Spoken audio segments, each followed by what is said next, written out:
আসসালামু আলাইকুম রহমতুল্লাহ। আপনারা ইতিমধ্যে দেখতে পাচ্ছেন ১৯তম নিবন্ধনের বিজ্ঞপ্তি নিয়ে নতুন সিদ্ধান্ত জানালো এনটিআর। যারা ১৯তম শিক্ষক নিবন্ধনে আবেদন করতে চান, যারা ১৯তম শিক্ষক নিবন্ধন দিবেন, তাদের কিন্তু নতুন একটি সিদ্ধান্ত জানালো এনটিআরসি।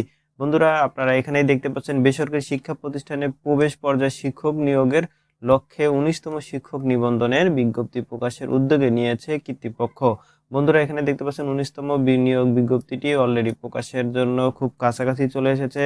এখানে লেখা রয়েছে আসন্ন ঈদ উল ফিতরের পূর্বেই এই বিজ্ঞপ্তি প্রকাশের পরিকল্পনা থাকলেও এই সময় স্বল্পতার কারণে সেটি বা সম্ভব ও বলা যাচ্ছে না। বন্ধুরা, দেখছেন ঈদের আগেই এটা প্রকাশ করার কথা ছিল, কিন্তু এটা সময়ের না থাকার কারণে প্রকাশ করা পসিবল হচ্ছে না। আপনারা এখানে দেখতে পাচ্ছেন বৃহস্পতিবার বিকালে বেসরকারি শিক্ষক নিবন্ধন ও প্রত্যয়ন কর্তৃপক্ষের এনটিআরসি একটি সূত্রে জানিয়েছে, পবিত্র ঈদ উল ফিতর এর উপলক্ষে আগামী ১৭ই মার্চ থেকে সরকারি ছুটি শুরু হচ্ছে এবং সেই হিসেবে আগামী ১৬ই মার্চ শেষ কর্মদিবস। অনলাইনে শূন্য পদের তথ্য সংগ্রহের জন্য অন্তত ১০ দিন সময় দিতে হবে।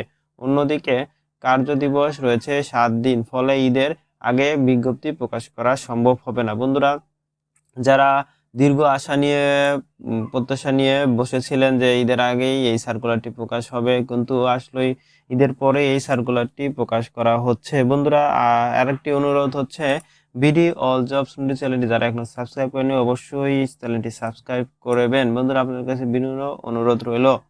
বন্ধুরা, এখানে দেখতে পাচ্ছেন তারপরে বলা হয়েছে যে এই বিষয়ে জানতে চাইলে NTR chairman Mohammad Aminul Islam the Daily ক্যাম্পাসকে বলেন, সার্বিক পরিস্থিতি বিবেচনায় ঈদের আগেই বিজ্ঞপ্তি প্রকাশ করা সম্ভব না। আমরা ঈদের পর বিজ্ঞপ্তি প্রকাশে প্রস্তুতি নিচ্ছি। বন্ধুরা, এটা অবশ্যই এখন বুঝতে পেরেছেন যে আপনাদের ঈদের পরেই কিন্তু ১৯তম শিক্ষক নিবন্ধনের সার্কুলারটি প্রকাশ করা হবে। এদিকে বলা হয়েছে, এদিকে বেসরকারি শিক্ষা প্রতিষ্ঠানে শিক্ষক নিয়োগের ১৯তম শিক্ষক নিবন্ধন পরীক্ষায় এমসিকিউ পদ্ধতিতে হবে বলে জানিয়েছেন এনটিআর চেয়ারম্যান মোহাম্মদ আমিনুল হক।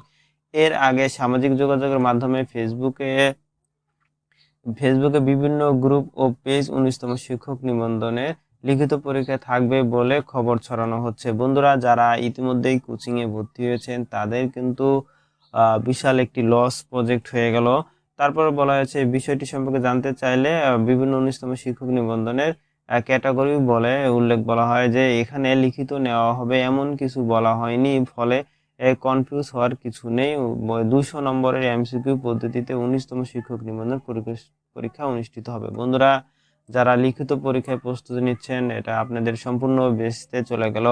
তারপর রয়েছে আহ তারপর রয়েছে ১৯তম শিক্ষক নিবন্ধনের বিজ্ঞপ্তি প্রকাশের জন্য ৯ ফেব্রুয়ারি থেকে শিক্ষা প্রতিষ্ঠানের ই রেজিস্ট্রেশন কার্যক্রম শুরু হয়েছিল। যারা রেজিস্ট্রেশন অলরেডি কমপ্লিট করেছেন তাদেরকে অসংখ্য ধন্যবাদ।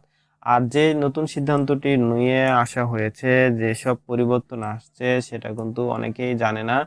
আপনারা যারা এই বিষয়ে নতুন সিদ্ধান্তগুলো জানেন, আমাদের এর আগের ভিডিওতে আমরা কিন্তু সম্পূর্ণ নতুন সিদ্ধান্ত বিষয়গুলি উল্লেখ করে তুলে ধরেছি। কোন পরীক্ষায় কত নাম্বার উল্লেখ করা আছে সম্পূর্ণ বিস্তারিত তুলে ধরেছি। বন্ধুরা, এই ভিডিওটি এই পর্যন্তই। আসসালামু আলাইকুম রহমতুল্লাহ।